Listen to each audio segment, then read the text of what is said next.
Chers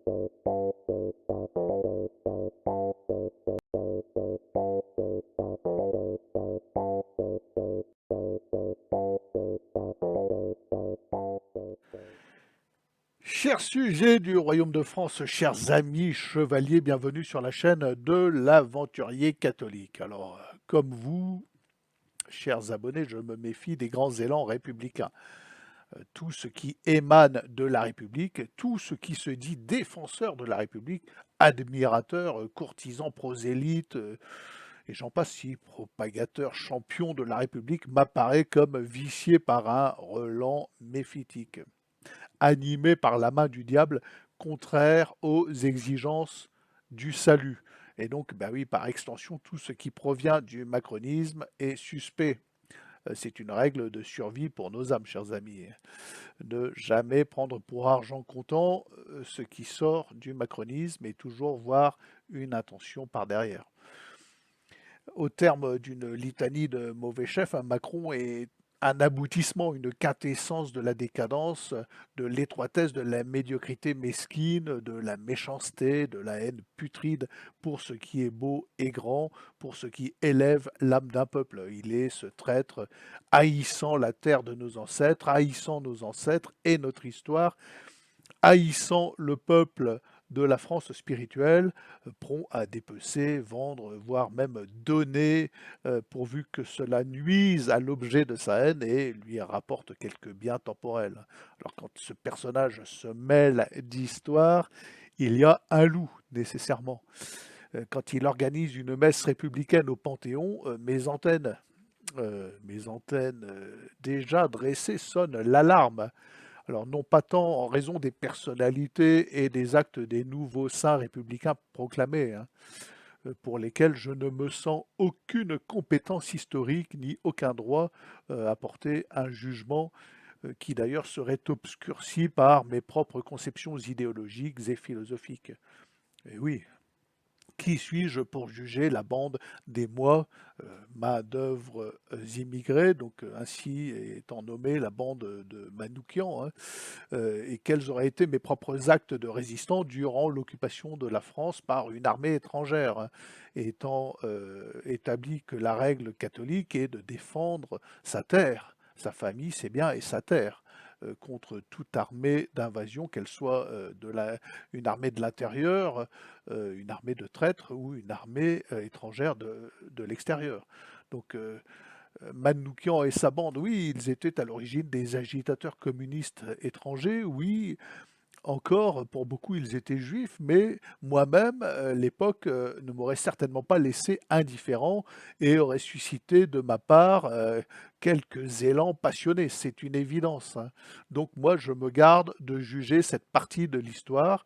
D'ailleurs, pour ce qui est de Manoukian, je laisse ce jugement à Dieu qui aura vu arriver à lui un pauvre R pourvu des derniers sacrements catholiques, s'il vous plaît, ayant communié juste avant sa mort, détail que l'histoire se garde bien de nous dévoiler. Non, vraiment, moi, ce qui me choque dans cette histoire, c'est Macron. Voilà, parce que au-delà du jugement, il y a les faits, la récurrence des faits qui permettent de tirer des conclusions définitives. Macron, pour moi, c'est pas un personnage historique, c'est un personnage du présent que l'on peut juger en certitude. Et depuis quelques années en plus, hein, il apparaît clairement maintenant que c'est un vicieux, un tordu, un être vil et méchant, et que tel est l'habitus pris par sa nature profonde, au point que, eh bien oui, le mensonge lui est tout à fait connaturel et qu'il lui est impossible désormais de côtoyer le bien. Oui, il apparaît clairement, de façon évidente et limpide, que tous les actes de Macron sont entachés d'une intention torve, d'un dessein malhonnête, d'un désir manifeste de semer la confusion, le trouble, la division, et quand bien même ce calcul ne sauterait pas aux yeux et à un premier regard, oui, c'est une évidence. La question doit être posée, cui bono, à quelle fin, pourquoi? Et ce n'est certainement pas pour la grandeur de la France, donc il faut en tirer les bonnes conclusions. Oui, l'idée macronienne est clairement de nous la mettre à l'envers, Mais ce personnage est incapable de vue longue et il n'est capable que de vue courte, son cerveau étant certainement lessivé par la poudre, hein. Alors voilà que lui, le traître des traîtres, le fourbe des fourbes, le lâche parmi les lâches, hein, il a le profil, hein, excusez-moi, tente par ce geste de passer pour le parangon de la résistance. Tout juste s'il ne se panthéonise pas lui-même, profitant de cette grand-messe républicaine, hein. D'ailleurs, s'il le pouvait, il n'hésiterait pas, hein.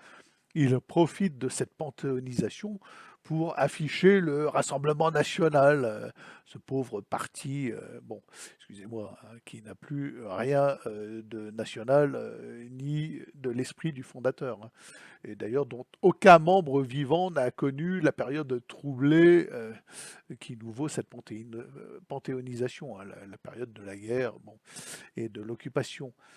Donc Macron l'affiche comme étant le parti de la collaboration, ce qui est proprement débile, contre-historique, puisque tous ces petits, on va dire, frontistes, mais bon, je ne sais pas comment on dit aujourd'hui, hein, se revendiquent du gaullisme, donc ça n'a aucun sens.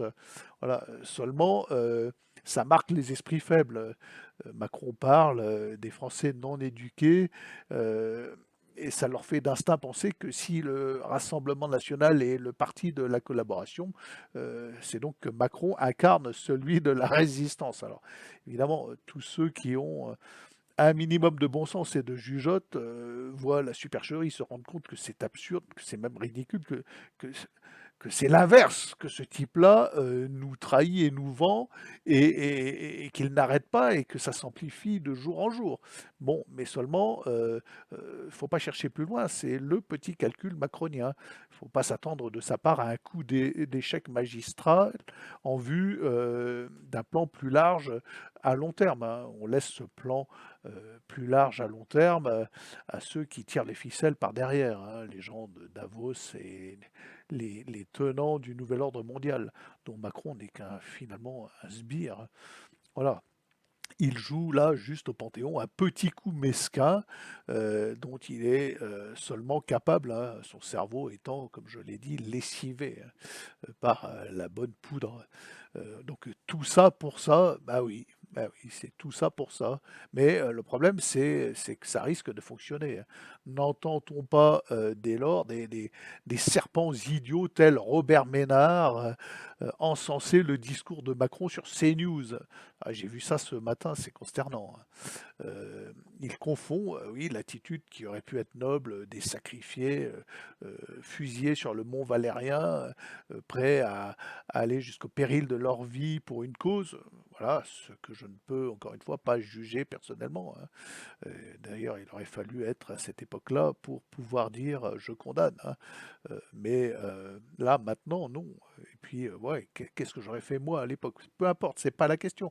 Mais Ménard confond et encense le discours de Macron. Il ne voit pas le piège absurde, voilà.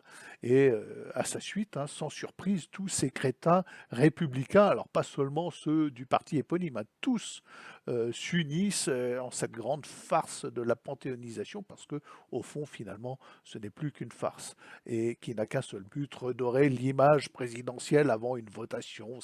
C'est absurde. Bon. Et Manoukian et sa bande, s'ils voient cela de là-haut, doivent pleurer que leurs morts servent des dessins si médiocres, des dessins si limités, si bas, si vils, ceux d'un Macron. Et oui, donc pour ma part, je ne célèbre pas le geste républicain, je le méprise car nous sommes au bout de cette République, de ce délire républicain qui n'est plus capable que de bassesse. Je le méprise car tout dans cette République n'est plus que calcul à courte vue pour la mise en œuvre évidemment d'un plan plus large émanant des véritables maîtres du monde, celui du règne du diable sur la terre et de la damnation des âmes. Les amis, abonnez-vous et à demain peut-être.